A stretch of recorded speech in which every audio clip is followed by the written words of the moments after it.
Hello folks, Srini from SriniOptionUpdate.com. Today I'm making this video to show how we can trade Apple options at these price levels. Okay, so let's see first of all at what wave is the Apple on. If you look at this, the Apple has been falling down from 700 consistently, and then it has been it formed a bottom at 385.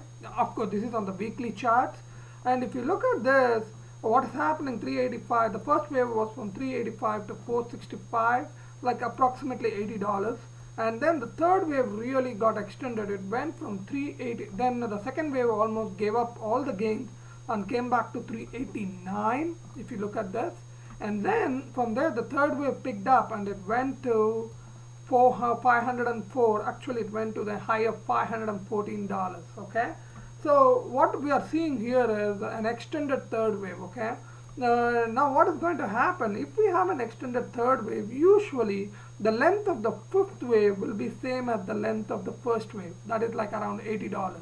Now according to Gann angles, if you look this, it went from 389. So let's look at the Gann angle square, which is 389.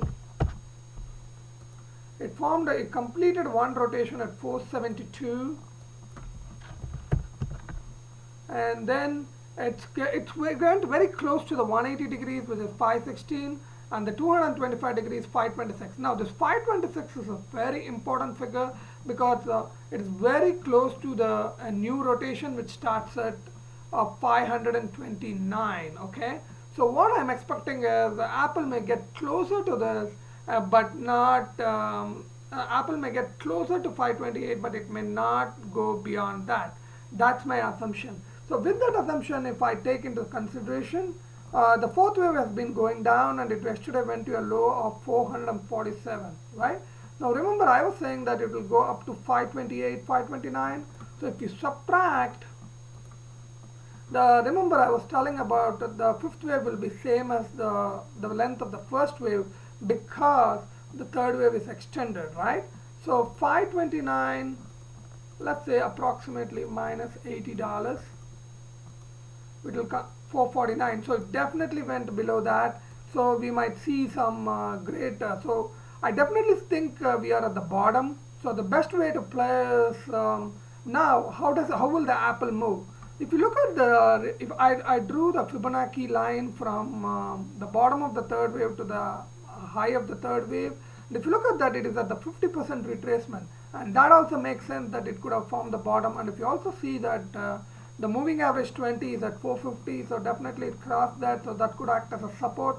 So now where could it go? Initially it could go, according to the Gann, it may go up to 485, that is the 87.5 retracement. So we might see it going up to 485 range before falling down. So okay, so what I'm approximately thinking is around according to Gann angle calculations, it may go up to 491 max, and then it would retrace back to around the 460 area, and then it would make a move to 526.